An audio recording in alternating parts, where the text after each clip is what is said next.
Okay, Assalamualaikum dan selamat pagi. Okay, hari ini adalah kelas pertama untuk subjek GKT, Grafik Komunikasi Teknikal. Saya Cikgu Shazli. Okay, jadi saya akan mengajar kamu lah subjek GKT. Okay, memang dalam kelas 4 STT ni berbeza dengan kelas yang lain. Dengan kelas ST adalah dari segi subjek GKT lah.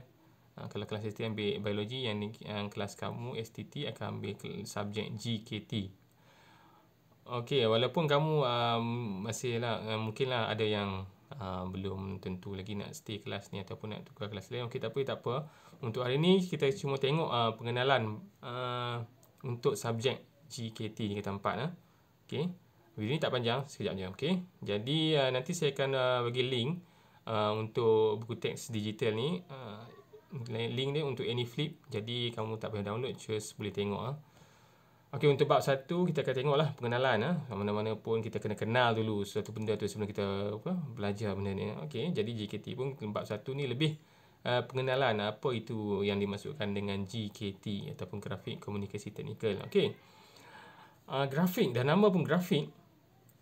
Dia lebih grafik kalau kamu boleh padankan dengan perkataan lain apa yang dimasukkan grafik ni lebih pada lukisan lah, gambar. Okey. Jadi kalau kita tengok pada zaman dulu pun, okey, sebelum adanya sistem wujudnya sistem orang kata penggunaan huruf, terlebih dahulu kita gunakan simbol. Simbol tu menyerupai kepada bentuk image satu benda. Jadi untuk memudahkan satu maklumat tu disampaikan. Jadi kalau kita tengoklah, okey, ni dia tunjuk contoh zaman huruf hieroglif yang digunakan oleh bangsa Mesir zaman dahulu. Jadi untuk sampaikan maklumat sebelum wujudnya sistem, memang bahasa dah wujud, cuma kadang-kadang sistem huruf atau abjad tu belum wujud. Jadi nak sampaikan dia kena gunakan apa yang mudah difahami lah. Jadi secara graphically ataupun secara simbol ni lebih mudah untuk difahami pada masa dahulu. Okey, ini adalah lebih kurang evolusi lah lukisan teknikal daripada bentuk simbol ataupun gambar yang dihasilkan wujudnya masa kini. Masih menggunakan grafik. Okey. Dan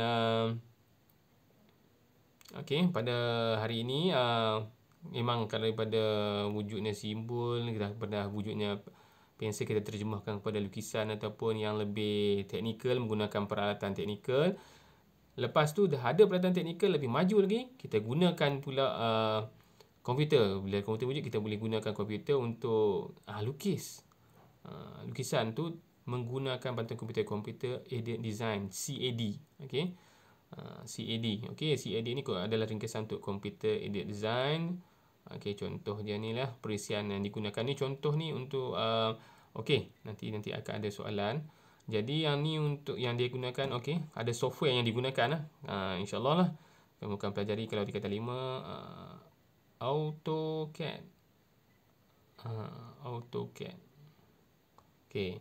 Dan ada perisian lain adalah FreeCAD. Okey, FreeCAD, CAD dia highlight besar lah. Dan lagi satu kalau saya tak beritahu pun kamu boleh try lah, Google lah. Kamu Google CAD software, dah keluar macam-macam jenis, ataupun ada drawing, DWG, CSE, macam-macam jenis lah. Kalau kamu try Google pun macam-macam jenis lagi yang keluar. Ni antara beberapa contoh yang saya boleh berikan lah. Okey. Jadi tengoklah evolusi daripada lukis tulis dekat batu kan. Lukis, lepas tu terjemah kepada kertas, dan kemudian kita masukkan pula lukisan tu ke dalam komputer. Okey, komputer edit design drawing ataupun drafting. Okey. Saya just go through saja ni sebab pengenalannya lah. Tak terlalu berat lah. Saya nak jenis santai je untuk kamu. Okey, dan juga agensi, okey, bila dah kita wujudkan lukisan, perlulah wujud satu badan untuk mengawal selia untuk memastikan lukisan yang kita buat ataupun kita gunakan itu dia ada dia punya sistem yang orang kata mudah difahami oleh semua pihak, untuk difahami oleh semua pihak lah. Okey. Jadi pihak kepiawaian ya, bahasa dia kepiawaian ialah ditentukan oleh beberapa agensi ya. Contohnya dekat Malaysia ni SIRIM, dan kalau ikut dekat Amerika dia ada NC, GSM juga dekat Malaysia, BS. Okey, kamu boleh tengoklah list yang sebut sini, ada Canada, ada Jerman, Australia, banyaklah agensi yang menentukan kepiawaian, standardization untuk lukisan ataupun dia punya standard yang sesuai lah, supaya lukisan tu dia dapat difahami oleh semua. Okey, kadang-kadang kita kalau tengok dalam cerita kadang-kadang dia buat apa, contohlah arkitek dia tengok drawing tu, lukisan tu. Okey, kadang-kadang yang tengok tu tak semestinya arkitek, dia mesti kadang-kadang engineer, kadang-kadang adalah dia punya drafter, pelukis plan. Jadi lukisan tu kalau contoh dia seorang pelukis plan ataupun arkitek yang hasilkan dapat difahami oleh orang-orang lain yang terlibat lah, okey, dalam sesuatu kerja tu. Okey, jadi tak semestinya seorang aja faham, pihak lain pun boleh faham dia kalau tengok dia punya lukisan tu. Okey. Okey, saya go through. Kemudian ada sistem unjuran. Okey, sistem unjuran yang terdapat dalam lukisan grafik. Okey, sistem unjuran ada dua jenis unjuran, unjuran berpusat, unjuran selari. Okey, ni adalah pecahan dia. Kalau unjuran berpusat dia ada perspektif linear dan juga perspektif udara.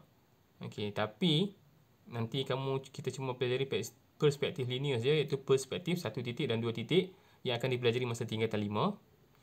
Dan unjuran selari ada dua jenis, unjuran oblik dan juga ortografik.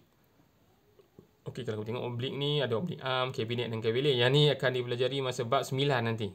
Okey, masa bab 9 untuk kita 4. Okey, unjuran oblik. Unjuran ortografik ni kalau tak silap bab 6.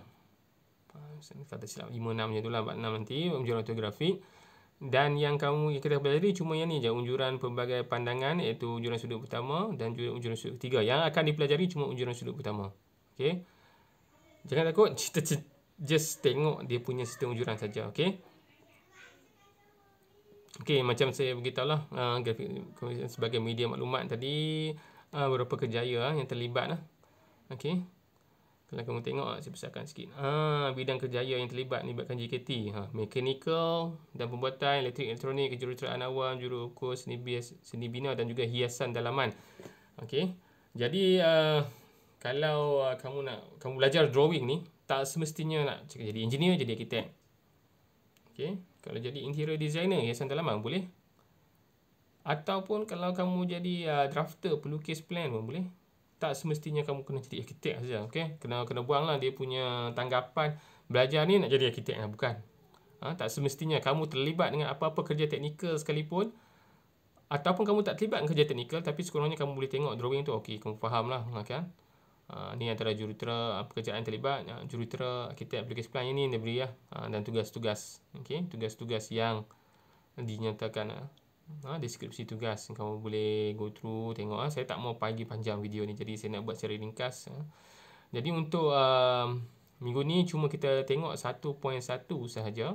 Kita tak tengok 1.1 sahaja untuk minggu ni, iaitu pengenalan pada grafik komunikasi teknikal. Okey. Dan okey, sini minta lah.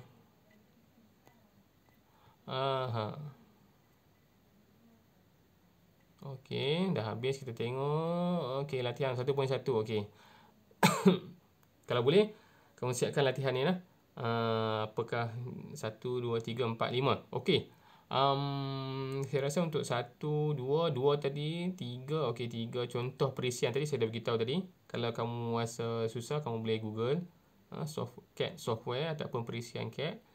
3 pekerjaan dah ada jawapan. Okey, perbezaan antara JKT dengan aplikasi visual. Ini terpulang Yang ni terpulang, soalan 5 ni terpulang apa yang kamu rasa kamu tak ada jawapan yang salah untuk nombor 5 ni. 1, 2, 3, 4 ada dia punya fakta. Yang nombor 5 ni terpulang kepada kamu nak jawab macam mana. Okey, kamu boleh tulis sama ada okey. Okey, kamu buat dah dalam satu kertas ataupun dalam buku. Nanti kamu boleh hantar kamu punya jawapan ni kepada saya, okey? Dan ini secara terusnya nanti kamu bolehlah go review. Saya akan bagi link untuk buku teks, okey? Dan siapkan latihan dan just submit kepada saya lah. Direct PM, jangan hantar dalam group, nanti ramai yang tengok kan. Okey, direct lah. Okey. Okay, jadi saya rasa setakat itu saja untuk minggu ni. Nanti minggu depan mungkin saya akan terangkan mengenai perperalatan yang terlibat lah. Okey. Jadi saya harap kamu dapat pelajari sesuatu lah pada hari ini ya. Kalau siapa yang minat tu, alhamdulillah. Mungkin yang belum minat tu mungkin nak tambahkan minat dia lagi kan, macam mana. Okey. Dan saya akan kamu boleh tengoklah video-video pembelajaran GKT ni dalam channel YouTube saya nanti. Okey. Kebanyakannya kalau dalam masa pembelajaran tu saya akan rekodkan dan kamu boleh tengoklah pembelajaran yang lepas macam mana. Okey. Okey, saya rasa sekian itu saja. Sekian, terima kasih.